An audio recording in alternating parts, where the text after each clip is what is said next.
The most common type of solenoid acts as a linear actuator that retracts when electric current is applied. If current is maintained, the solenoid will continue to apply force. A solenoid only returns to its extended state if a spring or a force is applied.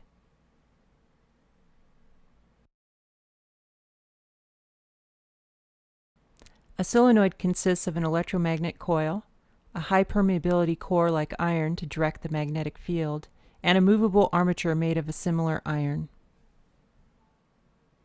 This is a disassembled solenoid from a pinball machine.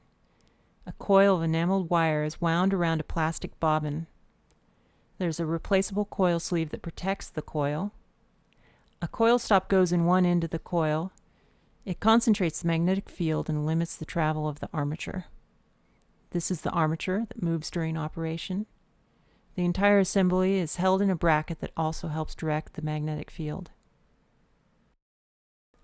I've cut a pie section out of the coil so we can see the many turns of copper wire and the air gap between the armature and the coil stop. When current is applied to the coil, the armature is attracted to the coil stop.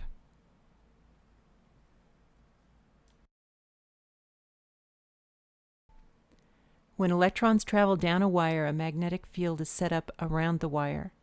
If the wire is coiled with all the turns in the same direction, the magnetic fields add and will increase the strength of the electromagnet. The magnetic field will be centered around the coil like a donut. One side will be north and the other side will be south. Here are some quick rules of thumb for making strong solenoid coils. First, pass more current. Faster the electrons, the stronger the magnetic field. Second, direct the magnetic field to the armature with high permeability metals. And last, add more turns of wire. The more electrons moving in the coil, the stronger the field. Now this last one has some trade-offs and will require a follow-up video about ampere turns and coil resistance. In this experiment, I've taped a small container to a solenoid.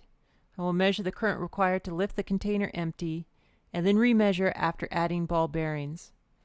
This will show that more current is required to lift the container when it's heavier.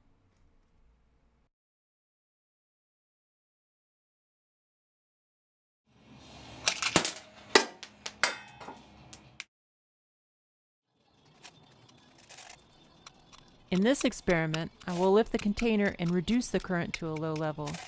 Then I will load the container with ball bearings to show that the solenoid requires less current to hold a force when retracted. Well, that's all for this video, and I'm excited to be working with the folks at Intersil Semiconductor. We have a lot of fun projects planned, some pinball and some not. See you guys later.